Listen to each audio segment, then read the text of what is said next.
Yes, everybody. Russ and the West Ham Network. Hope you're safe and well. It's Hammers Headlines in association with the KUMB.com.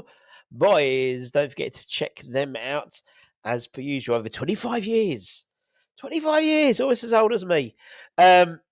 Obviously, this morning we had the Graham Potter press conference, his first one as West Ham head coach. And then at lunchtime, we did a bit of an expose about the 192 disastrous days of Julian Lopetegui's reign at West Ham. And that's in conjunction with our friends at Athletic, and a great article written by a friend of the channel with Shane Thomas, which goes into a lot more detail about, I just sort of paraphrased it for the video, but it goes into a lot more detail about what's been happening over there behind closed doors. But it's Hammers Headlines. Now with a new head coach, there's a renewed optimism in terms of transfer business. And we're going to talk about 4 transfer stories. Obviously, we are in the midst of the January transfer window. So let's crack on.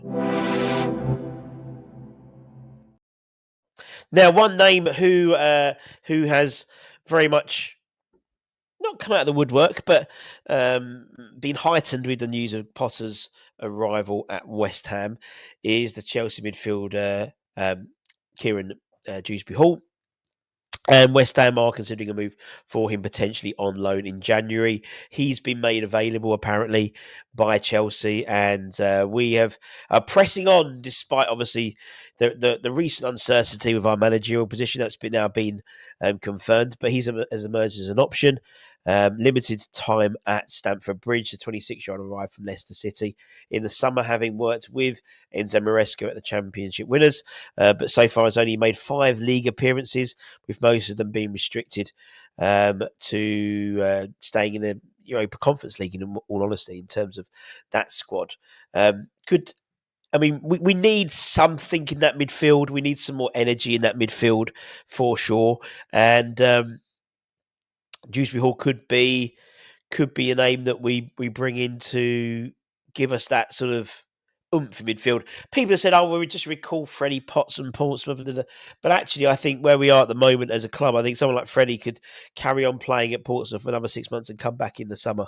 And then Dewsbury on a loan would suffice, I think. But again, there's going to be a number of other clubs. I'm sure Leicester will be interested in returns from their old boy. Obviously, previously, he did great jobs for them at Leicester. And again, one of those players who sort of went for the big move, and nothing really happened, unfortunately. Who's next? Well, if it's not Dewsbury-Hall, apparently we're still very keen on a move for Josh Brownhill during the January transfer window. We know he's out of contract in the summer, and he's been named on a short list of players we're interested in, apparently. And he was actually originally under the Moyes era, was a player they were interested in bringing in. 29-year-old, as I said, is in his final 6-month contract at Turf Moor. And we could be looking at a cut price deal for him in January, rather than letting him go for nothing in the summer. Again, that's the MO of our transfer. It does seem, particularly players entering the final years of their contract, in order of getting a bit of a bargain for a player who may have been worth double that if he was still under a long-term contract. He's 29. So he's not spring chicken, but I think the role he could bring in could be quite interesting. He's obviously a captain. He's got experience of playing English football. He's been grateful for Burnley this season. 9 goals and 3 assists in midfield in 25 Championship appearances. So he could be a valuable addition to the West Ham squad. Whether they get him on a cut price deal or a free into the summer, I think ideally you could bring him in on a cut price deal and move out Guedes or Rodriguez. Or similarly, you could do the same thing with Dewsbury-Hall potentially on loan. But there definitely is it's definitely a spot for that type of player, energetic midfielder. You could say arguably we had one of them under Flynn Downs, which we did, but we haven't got him now. So there's no point crying over spilled milk with that one, in it. But it's going to be interesting to see what we do, and I imagine there'll be some immediate impact of transfer activity with the formal announcement and unveiling of Potter as our head coach. In terms of other positions, have I missed one out? I missed one out. Did I miss one out? We'll talk about him in a minute. West Ham are apparently interested in a move for Conrad Harder from Sporting Lisbon in a deal worth 50 million euros. No, move on. Apparently Chelsea and Arsenal are also interested in the 19. He looks 19. Jesus. But we'll have obviously some convincing to try and outshine Chelsea and Arsenal for his signature. The 19-year-old has risen to stardom at Sporting Lisbon this season, and 9 goals and 6 assists in 29 appearances in all competitions. So very much he is on the up. So, I mean, a player of his quality, of his potential. We've seen the impact of missing out on Victor Cocorelles, and look how good he's become for Sporting Lisbon, and now he's an £80 million player. So hopefully we won't. If we're in for him, we're in for him. If we're not, move on. Maybe we can move on to this lad. Apparently, according to the Daily Record, West Ham are interested in a transfer move for Hibernian striker Josh Landers. We've been eyeing him up for some time after his recent breakthrough into the seniors squad. And they're actually going to take him on loan and spend a few days training at Rush Green. Exciting prospect, bright future. Not obviously a short-term solution for our striking problems. I think there's still some development there, but a 17-year-old, he could be part of the young generation at Rush Green, who are preparing for obviously opportunities in the first team.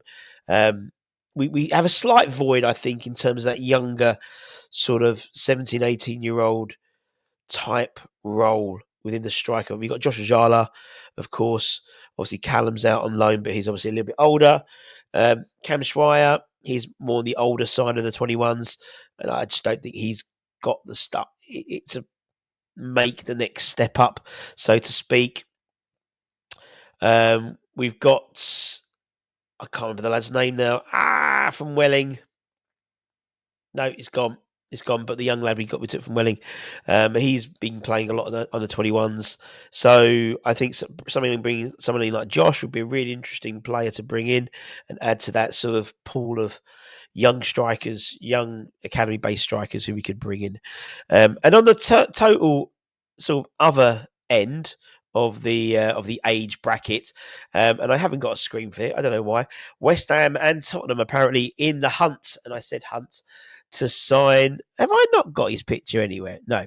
Don't know why it's disappeared, but are in the hunt to sign AC Ammonia's Senu Koulibaly, according to Africa Foot, who state the Premier League duo have joined by Fiorentina in the transfer chase. The centre-back joined the Cypriot Cup in 2023 and made 63 appearances, 26 of them this season. His appearances, particularly in the Conference League, have seen the likes of West Ham, Spurs, Fiorentina take notice, and the 3 clubs are apparently all keen on signing him in the January transfer window. He's 30. And the report states that Spurs, Hammers, and Fiorentina are currently in discussions with his agent. We apparently holding talks. West Ham are planning a meeting to discuss the possibility of securing the player's services. Again, he is coming to the end of his contract, 6 months left in his deal, with an option for another year. And apparently, AC Ammonia are negotiating the contract with him. But he has stated, his agent has stated that he's trying to find the best solution for his client.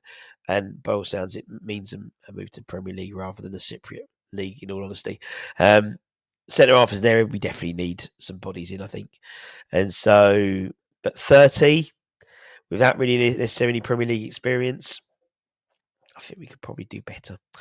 And that's it, my friends. Don't forget to like, comment, share, all that good stuff. Don't forget to go over to our friends at neesmybrand.com to keep on top of all the latest news, reviews, opinions, ITK news, all that stuff.